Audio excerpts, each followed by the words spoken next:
Dans cette vidéo, on va voir comment changer la couleur de ton plan dans Final Cut Pro.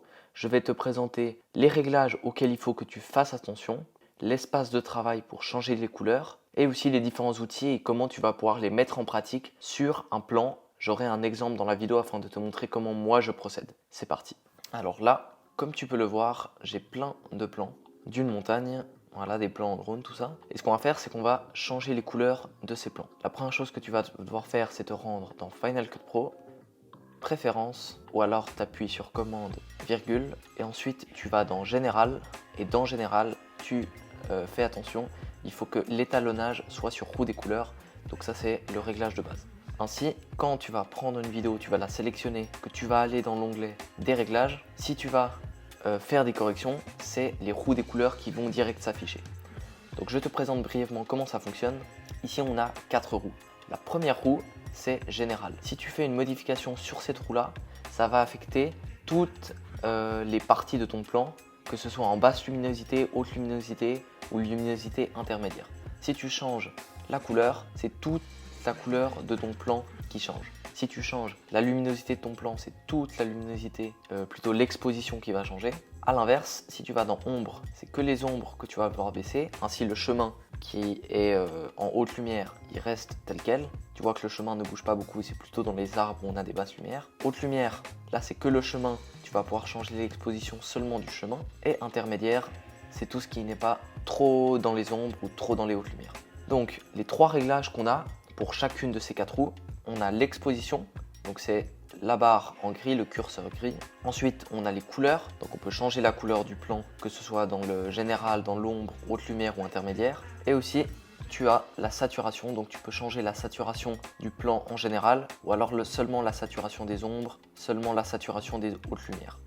Donc voici en ce qui concerne les roues des couleurs. Moi je te conseille de travailler comme ça tes vidéos, tu verras c'est beaucoup plus pratique. Comme ça tu peux travailler tous les paramètres qui concernent les hautes lumières, les basses lumières, les ombres sur une seule roue. Donc ça c'était en ce qui concerne la roue.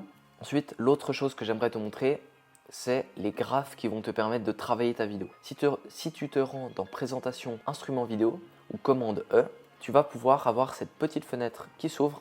Donc là ce que je vais faire c'est juste fermer la fenêtre d'import. Et donc, tu as ça qui s'ouvre. Et ça, ce sont des graphes qui te permettent de travailler les couleurs de ton plan. Moi, ce que je te conseille, c'est que tu te rends dans Incrustation RVB.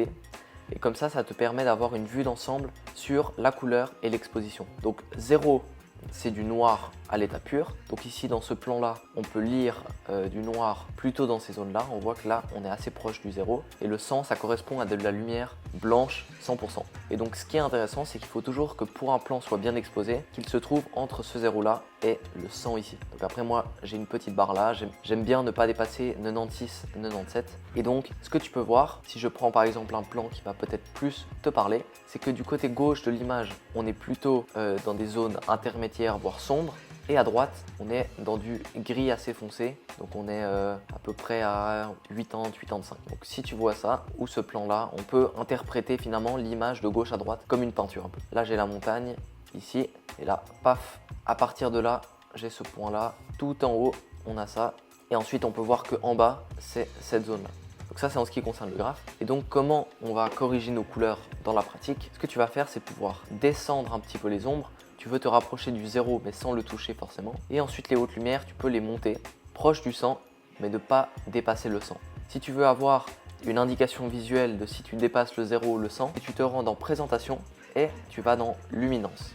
Et avec ça, on va voir que si tu crames beaucoup trop les couleurs, tu as des hachures qui vont se mettre sur ton plan. Donc le but c'est d'avoir le minimum d'hachures qui se mettent sur ton plan parce que les hachures ça signifie que ton blanc il est saturé ou alors le noir il est à 0,0 et donc ce que ça signifie c'est que tu perds l'information, les reliefs, les contours.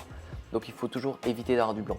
Là je commence à en avoir, paf, là j'en ai plus. Et la même chose avec les ombres, si je descends trop, voici ce qui se passe. Donc moi j'aime bien descendre au 0 mais pas trop bas. Donc là, on a un plan qui est déjà mieux exposé. Et avec les intermédiaires, ce que je te conseille de faire, c'est toujours les baisser un tout petit peu. Dans des conditions normales, tu les baisses un peu. Et ça te permet d'avoir un look un peu cinématique. Parce que si je prends par exemple ce plan-là, je descends un petit peu mes ombres, mes hautes lumières, je les monte légèrement. Et que mes intermédiaires, je les monte, on voit que le plan il semble mal exposé et donc ça fait un peu comme si la caméra était de mauvaise qualité. Donc le mieux, on descend bien. Tu vois, là on a beaucoup plus de détails si tu descends les intermédiaires. Tu les descends un petit peu et c'est parfait comme ça. Et avec général, tu peux augmenter la saturation un tout petit peu et ça te permet d'avoir une saturation qui est un peu plus élevée pour toutes les parties de ton image. Ensuite, une fois que tu as corrigé la couleur de ton plan, tu vas pouvoir changer tes couleurs un peu de manière plus artistique. Donc c'est pour ça que de corriger l'exposition de ton plan, c'est vraiment une première étape à faire qui est super importante et tu es obligé de bien le faire si tu veux ensuite customiser la couleur de manière plus artistique et libre. Ce que je peux faire, donc j'ai vu roue des couleurs, moi c'est ce que je te conseille d'utiliser, c'est vraiment génial. Et après il y a un autre réglage qui est assez intéressant, c'est les courbes de teinte et de saturation. Avec courbes de teinte et de saturation, tu peux prendre le petit pinceau là, sélectionner une zone de l'image et donc tu vas pouvoir changer la teinte seulement à une teinte particulière. Donc là je vais changer la teinte du vert comme ça. Donc ça c'est assez intéressant d'utiliser cet outil là. Dans la prochaine vidéo, on s'intéresse aux keyframes ou points clés et on va voir comment créer des animations avec ceux-ci. D'ici là, porte-toi bien. Ciao.